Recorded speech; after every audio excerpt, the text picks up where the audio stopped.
হারামকে চটকদার স্লোগান লাগায়া দিয়া বাজারজাত করা এটা শয়তানের কাজের একটা ধরন। আল্লাহ বলেন আমি তো আগেই জানায় রাখছি, ওয়াকাইয়াবনা লাহুম কুরানা ফাযায়্যানু লাহুম মা বাইনা আইদিহিম ওয়া মা খালফাহুম। শরীয়ত বিরোধী কাজকে শোভনীয় করে দেখানো এটা শয়তানের একটা কাজের ধরন। চলেন আরেকটা শুনে। শরীয়তের বিধান হচ্ছে লিযাকারি মিসলু হাযযিল উনসায়াইন। সূরা নিসার একটা আয়াতের টুকরা।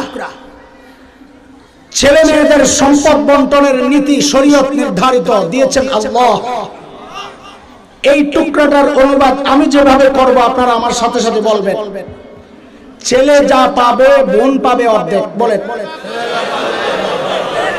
বোন যা পাবে ভাই পাবে ডাবল। ভাই যা পাবে বোন পাবে অর্ধেক। বোন যা পাবে ভাই পাবে।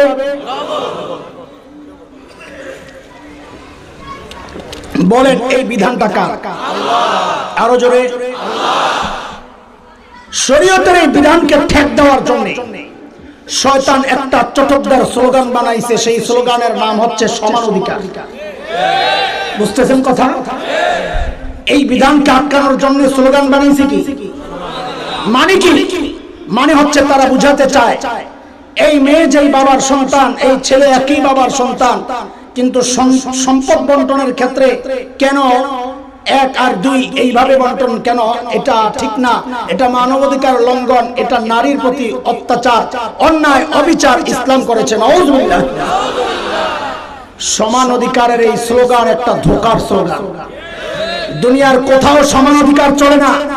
মাননীয় প্রধানমন্ত্রী যেই ভাতা নেন রাষ্ট্র থেকে, তার নিচের কর্মকর্তারা একই ভাতা পায়। ওসি সাহেব যেই বেতন নেন, এসআই একই বেতন পায়। চেয়ারম্যান সাহেব যে ভাতা নেন, ওনার কোম্পানির স্টাফরা একই ভাতা নেয়। প্রিন্সিপাল সাহেব যেই ভাতা নেন, সাধারণ শিক্ষক একই ভাতা নেন। হেডমাস্টার যেই ভাতা নেন, পিয়ন একই ভাতা নেন। রিক্সার যেই ভাড়া, প্লেনের কি একই ভাড়া? সমান অধিকার কোন জায়গায় চলে? কোন জায়গায় চলে না। প্রকৃত ইনসাফের কথা হচ্ছে ন্যায্য অধিকার। কি অধিকার? বলেন কি অধিকার? ইসলাম দিয়েছে ন্যায্য অধিকার নারীকে। বলে হুজুর কেমনে হইলো? আমাদের দিনই অনেক ভাইও আছেন যারা আমাকে বলে এরকম, হুজুর যতই বলেন তারপরও এই বন্টনের নিয়মটা কেমন কেমন জানি লাগে। তা আমি ওদেরকে কি বলি জানেন? আপনার ঈমানটা লইয়াও আমার কেমন কেমন জানি লাগে। কারণ যার ঈমান সলিড সে আল্লাহর সিদ্ধান্তকে কেমন কেমন লাগে বলতে পারে না। আল্লাহর সমস্ত সিদ্ধান্তের সামনে সে নিজের মাথা মতো করে দিবে। এর নাম তো ইসলাম নাকি? তারপরেও আপনাদেরকে বোঝানোর জন্য বলি, যদিও আপনারা মেনে নিয়েছেন এই বন্টন ইনসাফের বন্টন, ন্যায্য অধিকার, তারপরেও বোঝানোর জন্য একটু বলি। আমাদের হযরত বেতুয়া মাদ্রাসার মুহতামিম সাহেব দামাত বারাকাতুহুল আলিয়া মাদ্রাসার বাজার করতে, মাদ্রাসার যিনি ম্যানেজার আছেন ওনার কাছে একটা স্লিপ লিস্ট ধরাইছিল, এই বাজার নিয়ে আসেন। কত খরচ হইতে পারে আনুমানিক? বলে হুজুর 5000-এর মতো লাগতে পারে। তো হুজুর 5000, হয় মামাকে খেয়াল করে শুনে, হুজুর 5000 টাকা বের করে ওনাকে দিয়ে দিছে। হুজুরের নাতি একটা আছে, বলে আমি দাদা আমিও বাজারে যাব। তো আচ্ছা ঠিক আছে, ম্যানেজার সাহেব বলে ওর একটু বাজারে লইয়া যান, ধরে ধরে রেখে। তো দেখে যে কেমন মোড়ামুড়ি করে। তো দাদা তো নাতিরে চিনে বুঝছে মোড়ামুড়ি কি জন্য করে। পকেট থেকে একটা 100 টাকা বাইর করে কয় ধরো মজা খাইও যাও। কত দিছে? ম্যানেজারে দিছে কত? যেই না ওই নাতিরে 100 টাকা দিছে হুজুর, এখন নাতি আগের চেয়ে মোড়া 3 গুণ দিছে। নেমু না কেন নিবা না? আমারে 5000 দিবা। কত? কেন তোমারে 5000 দিবা? করে যে দিছ কত বাজারে যাবে? আমিও তো বাজারে যাবো, সমান অধিকার। বলেন এই দাবিটা যৌক্তিক না শিশুসুলভ অযৌক্তিক দাবি? ওকে 5000 কেন দেওয়া হয়েছে? ওরে 100 কেন দেওয়া হয়েছে? মজা খাইতে, বলেন না? ম্যানেজারকে 5000 কেন দেওয়া হয়েছে আর নাতিকে 100 কেন দেওয়া হয়েছে? বুঝছেন তো না? এইবার বুঝেন, আল্লাহ ছেলেকে ভাগ দিছে দুইটা। কয়টা? আমার দিকে কয়টা? জিম্মাদারি দিয়েছেন ছেলের উপর আল্লাহ 4টা। ভাইকে ভাই মানে ছেলেকে আল্লাহ ভাগ দিয়েছেন কয়টা? জিম্মাদারি দিয়েছেন কয়টা? বলেন আবার, ভাগ কয়টা? জিম্মাদারি কয়টা? বলে কি 4 জিম্মাদারি? ও ছেলে, তুমি যদি বাবা হও তো কন্যার ভরণ পোষণের দায়িত্ব তুমি বাবার 1 নম্বর জিম্মাদারি। ও ছেলে, তুমি যদি স্বামী হও তো স্ত্রীর ভরণ পোষণের দায়িত্ব তুমি স্বামীর 2 নম্বর জিম্মাদারি। ও ছেলে, তুমি যদি সন্তান হও তো মায়ের ভরণ পোষণের দায়িত্ব তুমি ছেলের 3 নম্বর জিম্মাদারি। ও ছেলে, তুমি যদি ভাই হও, বাবা নাই, তো বোনের ভরণ পোষণের দায়িত্ব তুমি ভাইয়ের 4 নম্বর জিম্মাদারি। বলেন এইবার ভাগ দিছে কয়টা? জিম্মাদারি কয়টা? মেয়েকে আল্লাহ ভাগ দিছেন কয়টা? একটা। বলেন কয়টা? জিম্মাদারি 0। বলে বলে জিম্মাদারি 0 কেন? আলহামদুলিল্লাহ বলেন আলহামদুলিল্লাহ। বড় বড় মুরব্বীরা শুধু আসতেই আছেন। এটা আমাদের জন্য বড় চরম সৌভাগ্যের। আলহামদুলিল্লাহ। কোকনি মাদ্রাসার বড় হুজুর দেখছেন না, আল্লামা আব্দুর রশিদ দামাত বরকত, চিনেন না আপনারা? আপনারা তো চিনবেন, আপনাকে দেশি মানুষ।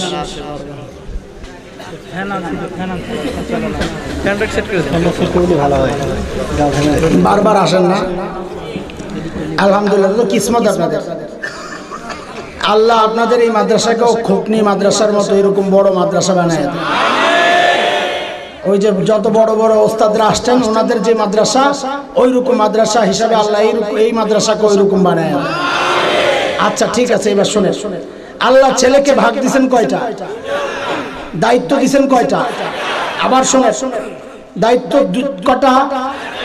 1 নম্বর দায়িত্ব, ছেলে তুমি যদি সন্তান হও তো মায়ের ভরণ পোষণের দায়িত্ব তুমি ছেলে। 2 নম্বর, ও ছেলে তুমি যদি স্বামী হও তো স্ত্রীর ভরণ পোষণের দায়িত্ব তুমি স্বামীর। 3 নম্বর, ও ছেলে তুমি যদি বাবা হও তো কন্যার ভরণ পোষণের দায়িত্ব তুমি বাবার। 4 নম্বর, ও ছেলে তুমি যদি ভাই হও, বাবা নাই, তো বোনের ভরণ পোষণের দায়িত্ব তুমি ভাইয়ের। ভাগ দিয়েছেন কয়টা? দায়িত্ব কয়টা? মেয়েকে আল্লাহ ভাগ দিয়েছেন কয়টা? দায়িত্ব কয়টা? 0। কত? কেন? ও মেয়ে, তুমি যদি মা হও তো তোমার ভরণ পোষণের দায়িত্ব তোমার ছেলে।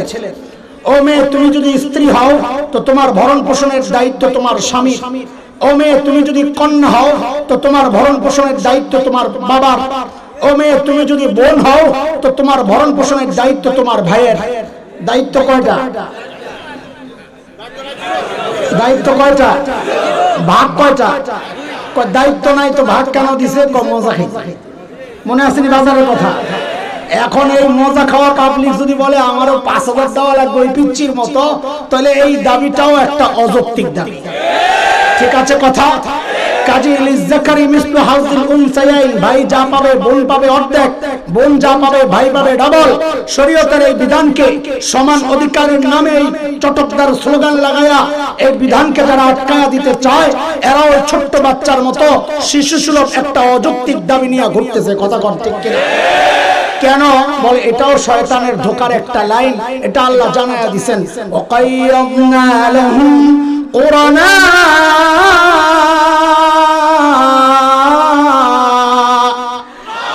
فزينوا لهم ما بين أيديهم وما خلفهم। শরীয়ত বিরোধী কাজকে চটকদার স্লোগান লাগায়া বাজারজাত করা, এটা শয়তানের ধোকার একটা লাইন প্রক্রিয়া। চলেন, এই আজকে কয় তারিখ? 25 তারিখ না? কিছুক্ষণ আসার পরে 26 তারিখ শুরু হইব। তার মানে 2 দিন ওয়াজ করছি আপনাকে এলাকায়। 25 তারিখে শুরু করছি, 26 তারিখে শেষ। জানতেন কথা নাকি মিয়া? আমারও ঠেলা আছে, আপনারও ঠেলা আছে। এক লোকে 2 দিন ওয়াজ শুনছে। আচ্ছা, একটা দিবস গেছে কয়েকদিন আগে, 14ই ফেব্রুয়ারি। হ্যাঁ হ্যাঁ বল তোরা যা জানোস,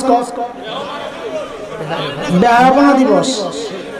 ও এরা বলে ভ্যালেন্টাইন ডে, ভালোবাসা দিবস। বুড়ারা তো জানে না এগুলা, তোরা বল আমার সাথে বল কি দিবস? বেহায়াপনা দিবস না?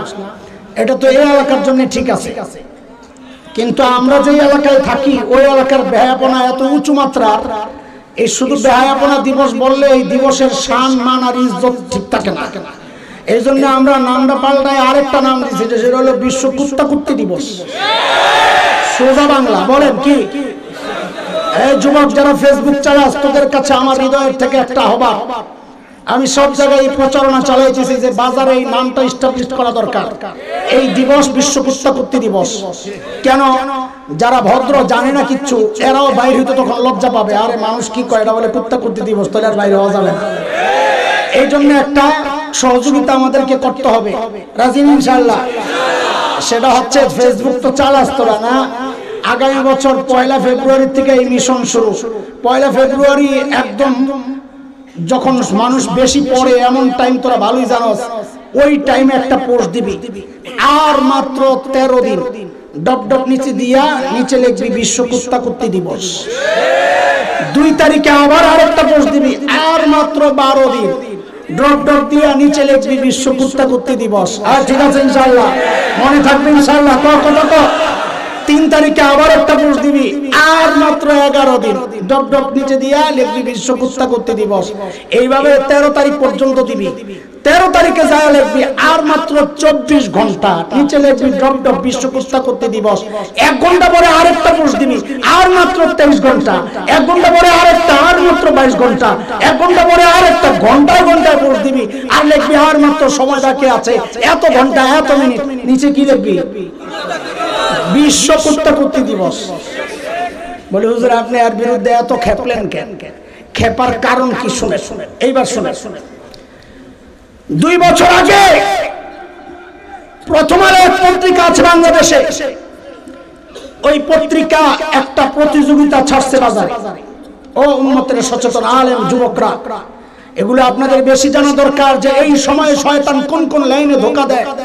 উম্মতের কান্ডারে আগামী উম্মতের সমস্যা আপনি না বুঝলে উম্মতকে বাঁচানোর দায়িত্ব কেমনে আদায় করবেন? আপনি নিজেই তো জানেন না ঘটনা কি হচ্ছে। এই জন্য এগুলো আপনাদের বেশি বোঝা দরকার। সাথে সচেতন মানুষ যারা, আপনাদেরও জানা দরকার আপনার সন্তানকে তো ওরা বিপথে নিয়ে যায়। প্রথম আলো পত্রিকা একটা প্রতিযোগিতা ছাড়লো। ওস্তাদরা আপনারাও শুনেন, আমরা কেন চিল্লাই? অনেকে আমাদেরকে থামাইতে চায়, কই এত চিল্লায়েন না, গন্ডগোল লেগে যায়। আরে ওরা কোরআন নিয়ে তামাশা করতেছে, আমাদের কলিজায় আগুন জ্বলতেছে। যার কলিজায় যত বেশি আগুন তার চিল্লানি তত উঁচা। কারণ আপনার আগুন না লাগলে আপনি ঘুমান, অসুবিধা কি? আমরা তো আপনাদের খোঁজাই নাই। কিন্তু কেউ চিল্লাইলে আপনি বাধা দিয়েন না, কারণ ওই চিল্লানির উসিলায় তারা প্রকাশ্যে কোরআনের বিরোধিতা করছে না, কৌশল অবলম্বন করছে। যদি তারাও চুপ হয়, তারা প্রকাশ্যে কোরআনের বিরুদ্ধে লড়াই শুরু করবে। কথা বলেন। 2 বছর আগে প্রথম আলো পত্রিকা একটা প্রতিযোগিতা ছাড়লো বাজারে, সচেতন যুবকদের জানা থাকার কথা। সেটা হচ্ছে কাছে আসার গল্প ছিল। 1-2 জন জানো না কি ছিল? কাছে আসার গল্প। আরে ভাবার সময় কোথায় আপনাদের? সরাসরি কোরআনের আয়াতকে টার্গেট করে এর উল্টা স্লোগানের বানায়। কোরআনের বিধান হচ্ছে লা তাকরাবুজ জিনা, জিনা তো করবেই না, জিনার কাছেও যাবে না। এরাই জিনাকে বাজারজাত করার জন্য চটকদার স্লোগান বানাইছে। কাছে আসার গল্প, কাছে তো যাইবাই, জিনা তো করবাই, কেমনে কেমনে গেছো ওগুলো আবার গল্প আকারে লেখা আমাদের কাছে পাঠায়। এরা তখন টোকা দিয়া দেখছে এই দেশের আলেমরা ঘুমে না সজাগ। দেখছে অধিকাংশই ঘুমে। 2-4টা চিল্লাইছে, ওটা দিয়ে কি আসে যায়। 2 বছর পর তারা কি দেখলো? তারা দেখলো যেগুলা সজাগ আছে এগুলা অধিকাংশ ভিতরে, এগুলা ভিতরে আরামে আছে। আলহামদুলিল্লাহ। এই সুযোগটা নিয়ে তারা এই 2 বছর পর কি করলো? আরে মুসলমান, কিভাবে বুঝাবো সমস্যা কোথায়, কিভাবে বুঝাবো? 2 বছর পর কি করলো? ওই কাছে আসার গল্প যা লেখা ছিল ওটা ঠিক আছে, উপরে নিচে বাড়াইছে। 2 বছর পর কি বাড়াইছে? উপরে লেখছে দ্বিধাহীন। কি লেখছে? নিচে একটা ছবি দিছে, ওই ছবিটাই হচ্ছে আমার আপনাদের জন্য আতঙ্কের ব্যাপার। এক যুবকের ছবি, তার গলায় একটা ক্রুশ চিহ্ন। ক্রুশ চিহ্ন বুঝেন? খ্রিস্টানদের ধর্মীয় প্রতীক। ঠিক আছে, খ্রিস্টান যুবক এই ভ্যালেন্টাইন ডে উদযাপন করবে, আমি কি বলবো? আমার আপত্তির কি আছে? কিন্তু আপত্তির সমস্যা কোথায়, জায়গাটা কোথায়? ওই যুবকের সাথে যে মেয়েটার ছবি তারা দিয়েছে, ওই মেয়েটাকে তারা হিজাব পরায়া রাখছে। কি বুঝলেন আপনি? কি মেসেজ দিচ্ছে উম্মতকে? ও উম্মতের আলেমরা, কি বুঝলেন? 1400 বছর যেই ফতোয়া দিচ্ছেন আপনারা যে আহলে কিতাব ছেলের কাছে মেয়ে যাবে না, আপনার 1400 বছরের মেহনতকে তারা তুই মেরে উড়িয়ে দিয়ে একটা ছবি দিয়ে আপনাকে চ্যালেঞ্জ জানাচ্ছে। মুসলিম বোনদেরকে তারা আহ্বান করছে, খ্রিস্টান পছন্দ হয় উপরে লেখা দিছে দ্বিধাহীন, তুমি কোনো দ্বিধা করবে না, খ্রিস্টান ছেলের কাছে চলে যাবা। হিন্দু পছন্দ হয় হিন্দুর কাছে যাবা, বৌদ্ধ পছন্দ হয় বৌদ্ধের কাছে যাবা, মগ কোরআন গারো চাকমা কোকিল সাঁওতাল টিপরা যাকে পছন্দ হয় তার কাছে চলে যাবা।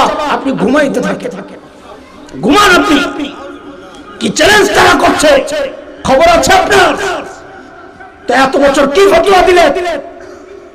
কোন মুসলিম নারী যদি বলে না হিন্দু ছেলের কাছে গেলে আমার সমাজ আমাকে কি বলবে, আমার ধর্ম আমাকে বাধা দিবে, তো এই ধর্ম আর সমাজকে আটকায়া দেওয়ার জন্য উপরে স্লোগান লাগায়া দিছে দ্বিধাহীন, কাছে যাবা দ্বিধাহীন চিত্তে। কেউ কি বললো এটা শোনার সময় নাই, তুমি ওই সমস্ত পরোয়া করো না। হ্যাঁ, কিভাবে কিভাবে গেছো, সমাজ বাধা দিছে, তারপরে ওইটা ডিঙ্গায়া কেমনে গেছো, সব কিছু লেখা আবার আমাদের কাছে পাঠায়া দাও। তারা তাদের চক্রান্ত অব্যাহত রাখবেই, শয়তান তার চক্রান্ত সে অব্যাহত রাখবেই। তারা যেমন মনে করছে যে তারা ঘুমায় আছে, সুযোগটা কাজে লাগায়। তা আপনাদেরকে সাথে নিয়ে আমরাও বলতে চাই, সবাই ঘুমে না, শেখুল হিন্দের কিছু রুহানি সন্তান আজও জেগে আছে, আছে না ঘুমে? আরে যুবক কথা বল, আছো না ঘুমে? যদি থাকো আওয়াজ উঠাইতে হবে। এই আওয়াজ উঠাইতে তোমাকে নৌকার সফর ছাড়তে হবে না, ধানের শীষের সফর ছাড়তে হবে না। তুমি যদি কালিমা বলা হও শেখুল হিন্দের মতোই বলতে হবে। ইংরেজদের মুখের উপর নির্যাতন সইতে সইতে যিনি স্পষ্ট বলেছিলেন, এরে ফেনিয়া গোষ্ঠী, আমার দেহ থেকে আমার কল্লা আলাদা করা যাবে, আমার সিনা থেকে কোরআন আলাদা করা যাবে না। কোরআন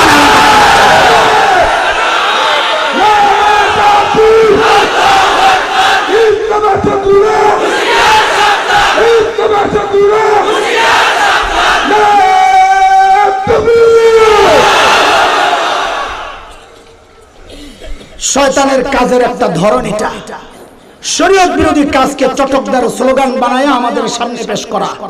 আল্লাহ বলেন, আমি তো আগেই জানায় রাখছি, ওয়াকাইয়্যিদনা লাহুম কুরআনা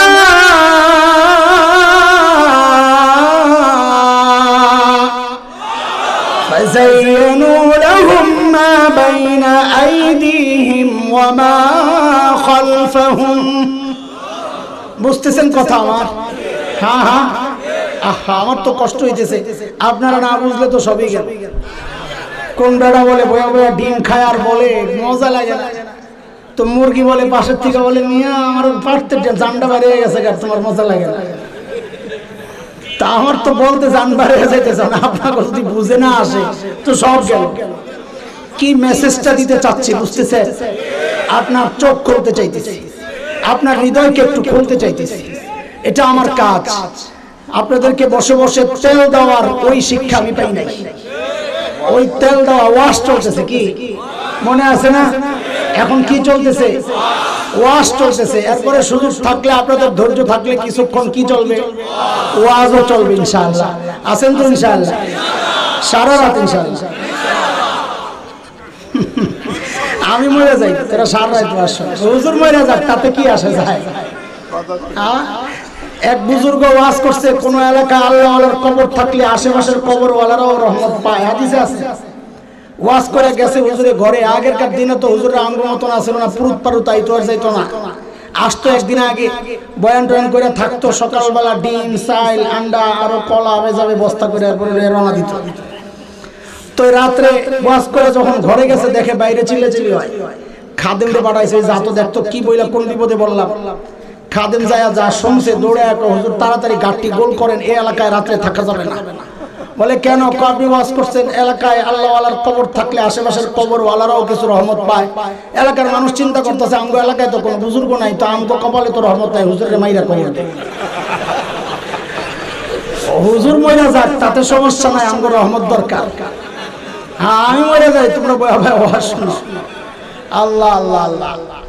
এইবার একটু একটু এই যে রসিকতা কেন করলাম জানেন? এইবার ওই বাহির থেকে ভিতরে আসছে, এইবার তগরে ধরে আসামি রেডি। আসামি অনেক আছে, আসামি আমি যেই কথা এখন বলবো এই কথার আসামি বহুত আছে, বলবো না এটা বাদ দিতাম। ধোকাবাজ মানুষেরটা শুনতে ভালো লাগে না। হ্যাঁ এখন তরটা আসতেছে, খেয়াল কর। ওয়াজ চলতেছে না? হ্যাঁ ওয়াজ চলতেছে। আল্লাহর হাবিব সাল্লাল্লাহু আলাইহি ওয়াসাল্লাম বলেছেন কাসসুশ শারিব ওয়া ফুল্লুহা, এরে আমার উম্মত মুশরিকদের খেলাফ করো। মুশরিকরা মুছ রাখতো, মুছ দাড়ি কাটতো, তুমি মুছ কাটো, দাড়ি ছাড়ো, দাড়ি রাখো। দাড়ি কাটছেন আপনি আসামি, আল্লাহ চাইলে মাফ করে দিবেন, কিন্তু স্বীকার করেন দাড়ি কাটা কি এত আজ থেকে সবাই একযোগে একসাথে চিল্লায়া বলেন দাড়ি কাটা কি? আরো জোরে দাড়ি কাটা কি? শয়তান এই হারামের বিরুদ্ধে স্লোগান একটা বানাইছে, বাজারজাত করতে হলে তো তার ওই আকাম করতে হইব, মনে আছে না? কি স্লোগান বানাইছে? Smart slogan. কি রে মানে কি? দাড়ি কাটলে তুমি স্মার্ট। হুজুর কই পাইছেন আপনি এগুলো? আন্দাজি কথা হয়, তুই আমার কানা হুজুর মনে করিস না। আলহামদুলিল্লাহ আল্লাহ আমার চোখ দিয়েছে, আমি দেখি। 2 বছর আগে টেলিভিশনে বিজ্ঞাপন আসছে, উম্মতের আলেমরা বারবার বলি শুনে বুঝেন, চিন্তা করেন, চিন্তার খোরাক দিচ্ছি আপনাদের। 2 বছর আগে টেলিভিশনে বিজ্ঞাপন আসছে, এক যুবক ছেলে রাস্তায় বের হয়েছে, মেয়েরা ওর দিকে তাকায়। মুরব্বীরা রাগের না, কিছু কথা বলা লাগে, শরমে যদি আমি সত্য গোপন করি তো বয়ান করা যাবে না। রাস্তায় বের হয়েছে, মেয়েরা ওর দিকে তাকায়, খালি মুখ ফিরায়। হ্যাঁ চিন্তা করে গেছে, কিরে কার চোখ লাগলো আমার উপরে? কারণ বহু যুবক পোলাবেন আছে রাস্তায় বাইরে টার্গেটই থাকে, মাইয়ার আমারে দেখলো কেন, এই জন্য যা যা করা দরকার তাই করে। হাঁটতেছে হাঁটতেছে, মাইয়া দেখছে তো ভাবলো চুলের একটা লাড়া কথা ঠিক। সোজা রাস্তা হুন্ডা লইয়া চলতেছে সোজা, যেই দেখছে সামনে মাইয়া মানে আমার অংশ আর যা ঘাতায় পড়ে বেহায়া আবার কয় ঠিক। ওই আল্লাহ বান্দা যখন দেখছে মেয়ের ওর দিকে তাকায় না, ও কিরে ঘটনা কি? ঘরে গেছে, যাই আয়না লইয়া আয়নার চেহারা দেখা, ওরে আল্লাহ ইনি কাহিনী দেখে, খোঁচা খোঁচা দাড়ি উঠছে। হয় দেখো হামলাটা কোথায়, দেখে খোঁচা খোঁচা দাড়ি। কি মেসেজ দিচ্ছে ওরা?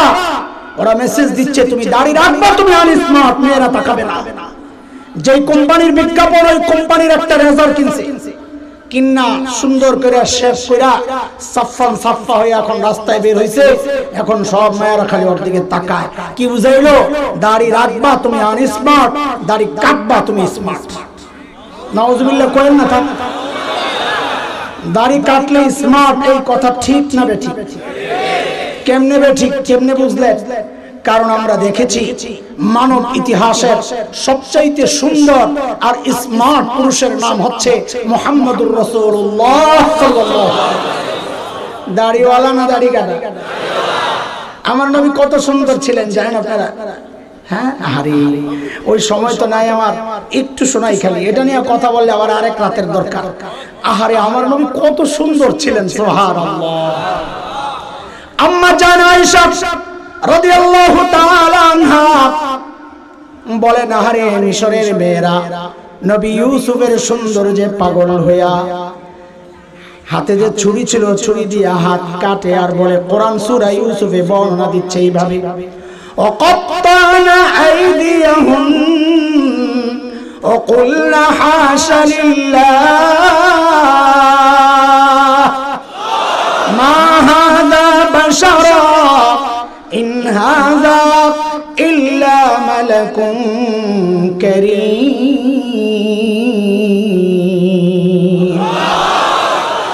ছুরি দিয়ে দিয়া হাত কাটে আর বলে এটা মানুষ না, মানুষ আবার এত সুন্দর হয় নাকি, এটা সম্মানিত ফেরেশতা। আচ্ছা এখানে একটা মজার কথা বলি, কত কথা আমার চারিদিক দিয়ে গুতা, আমি এটা সাইড করে খালি দৌড়াইতেছি, কিন্তু কিছু কথা আছে এমন ভাবে খোঁচা মারে যে সাইড করা যায় না। এখানেও একটা খোঁচা মারছে, কি সেটা শুনে, বিশেষ করে শাহাদাতের তামান্না যারা দিলে লালন করছে ওদের জন্য শোনা দরকার। মিশরের মেয়েরা হাত কাটতেছে, খবর নাই, ব্যথা পায়। আচ্ছা বলেন তো, এই যে মিশরের মেয়েরা হযরত ইউসুফের দিকে তাকায় আছে, এই দৃষ্টি কয় পক্ষের? এক পক্ষের। শাবাশ, কারণ নবী ইউসুফ তাকান নাই। কেন? নবী ইউসুফ পবিত্র, মাসুম, নিষ্পাপ। সূরা ইউসুফের আয়াত 23-24 আল্লাহ নবী ইউসুফের পবিত্রতার সাক্ষী দিয়েছেন। আল্লাহ নিজে বাঁচিয়েছেন। আল্লাহ বলেছেন, কাযালিকা লিনাসরিফা আনহু সুআ ওয়াল ফাহশা ইন্নাহু মিন ইবাদিনাল মুখলাসিন। নবী ইউসুফকে আমি অশ্লীল অন্যায় কাজ থেকে আল্লাহ বলেন আমি বাঁচিয়েছি। কাজে হযরত ইউসুফ আলাইহিস সালাম কি করেন নাই? তাকাইছে কারা? শুধু মেয়েরা। বলেন কারা? কয় পক্ষ? বৈধ না অবৈধ? এই তাকানি বৈধ না অবৈধ? সব ঠিক আছে, আবার বলেন তাকাইছে কয় পক্ষ? বৈধ না অবৈধ? এই অবৈধ এক পক্ষের তাকাইছে, তাতেই হাত কাটে, ব্যথা পায় না, খবর নাই। কইরে এনি কারবার। শহীদ যখন দুনিয়া থেকে বিদায় নেয়, ওর চোখ উপড়ানো, কান কাটা, নাক কাটা, হ্যাঁ ভুঁড়ি বের করা, হাত একটা ওই মাথায়, পাও একটা ওই মাথায়, অথচ দুনিয়ার মানুষ সাক্ষী ওই শহীদ যখন দুনিয়া থেকে বিদায় নেয় একটা মুস্কি হাসি তার মুখে লেগে থাকে। কিরে ভাই ও ব্যথা পায় না? ব্যথা পাইব কোথেকে? মিশরের মেয়েরা এক পক্ষ তাকাইয়া হাত কাটে, খবর নাই। শহীদ যখন দুনিয়া থেকে বিদায় নেয় তখন তাকানো আর এক পক্ষ থাকে না। শহীদ তাকায়া রয়েছে, জান্নাতের হুরগিলমান দেখতেছে, ওরা ওকে আহ্বান করছে, ওয়েলকাম, আসো তোমার খেদমতে আমরা প্রস্তুত। শহীদ তাকায় রয়েছে ওইদিকে, ওরা তাকায় রয়েছে ওইদিকে, আল্লাহ তাকায় আছেন আরশে আজিম থেকে।